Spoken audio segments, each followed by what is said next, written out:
This magnificent stretch of the High Sierra is a spot I've never seen before, sandwiched between the desolation wilderness and Lake Tahoe. We often find the biggest surprises are in places that we think we know well.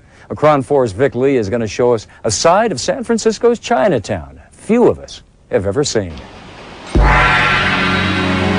For many tourists, Chinatown begins and ends with Grand Avenue, the oldest street in San Francisco.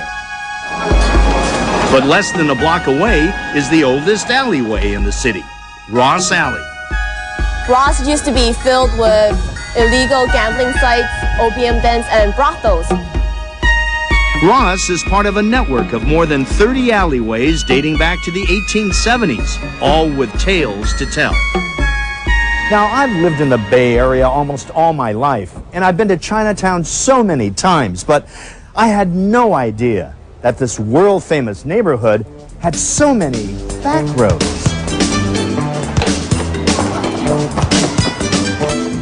Hi, I'm Diana Payne. I'll be your tour guide leading you through Wentworth and St. Louis alleyways. Perhaps the best way to enter this world within Chinatown is by taking an alleyway tour. This is one of my favorite alleyways because this is where I used to live. The guides are teenagers, many of whom grew up right in the neighborhood. We would tie jump ropes to the poles and play jump rope, or we play kickball and run after the ball into the streets. When you tell a story of Chinatown, you share your life, and these kids leading the tours, they're sharing their lives. Reverend Norman Fong is program director at the Chinatown Community Development Center. I really believe that if we take the time, to share the stories, people will treat each other better. Let's follow me. The alleyway tours grew out of the Adopt an Alleyway youth project Norm started to help clean up Chinatown. He's gotten hundreds of kids involved, removing graffiti, planting flowers, and now telling their stories. So if you guys look around Portsmouth Square, what do you guys notice?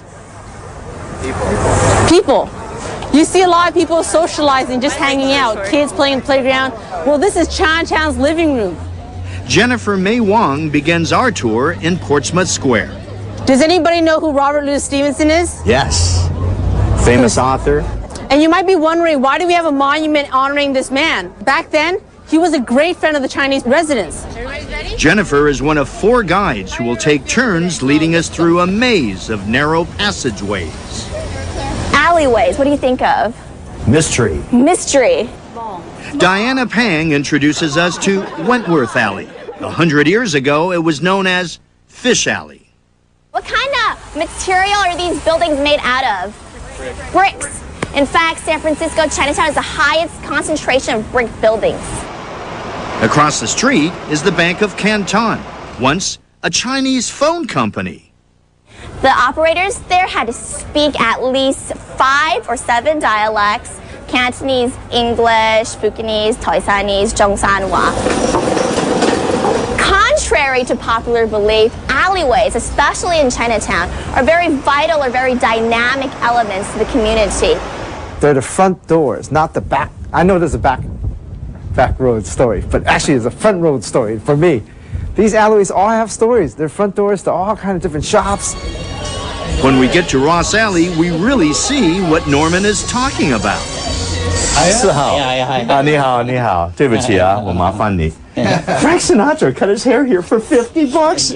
Amazing, Mr. E.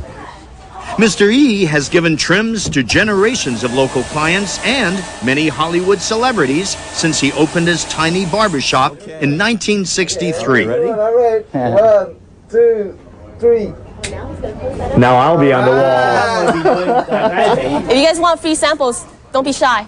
Next door to the barbershop, now, you can see that? See that? See that? Mr. Lee has been making fortune cookies since 1962. Just like that. Yeah, like that, but hot. It's hot? Yeah. You want to feel that? Keep it. Ooh, it's hot. Whoa! Oh, like that, huh? The buildings on Ross Alley and in much of Chinatown have businesses on the ground floor and housing units above, mostly SROs, or single-room occupancies. Whole families often live in one cramped room, so it's no wonder they use the fire escapes to dry their clothes, and sometimes their vegetables. Cynthia just pointed out someone is hanging bok choy up there. Rosa Wong Chi grew up in an SRO on Spofford Alley. I lived there for 10 years. First in this side, and then we moved over to the other side. Rosa had no idea that right next to her family's apartment was the former Western headquarters of Dr. Sun Yat-sen, who fought to overthrow the Qing dynasty and found modern-day China. It's such an embarrassment that for 10 years while I'm living there, I did not know anything at all about Chinatown. Yay, Rosa! Now, Rosa knows plenty, as does Timothy Ho, our guide for Joyce Alley. Everybody, this is Cameron House. It was named after a Scottish woman who came from New Zealand. Back then, during the prostitution age, she would help young women who were tricked and shanghaied, which means kidnapped, into prostitution. Timothy leads us along a sidewalk embedded with letters. It was lined up right here so that when kids play in the alleyways, they could also learn the alphabet. He also shows us the old YWCA building, designed in 1930 by famed architect Julia Morgan. Today, it houses the impressive museum of the Chinese Historical Society of America. After the tour is over, Timothy leads us to Camelot, one of his favorite restaurants for lunch. Well, not only do these kids know about the alleys of Chinatown, they also know where to eat. Cheers, cheers. I have to say, I am amazed at how much I learned from these kids today, and how encouraging it is to see them so involved in the community. People always think that teenagers are up to no goods. We counter that. Everyone loves these tours, and they always tell us, we ought to be on TV. Just kidding. Now you are.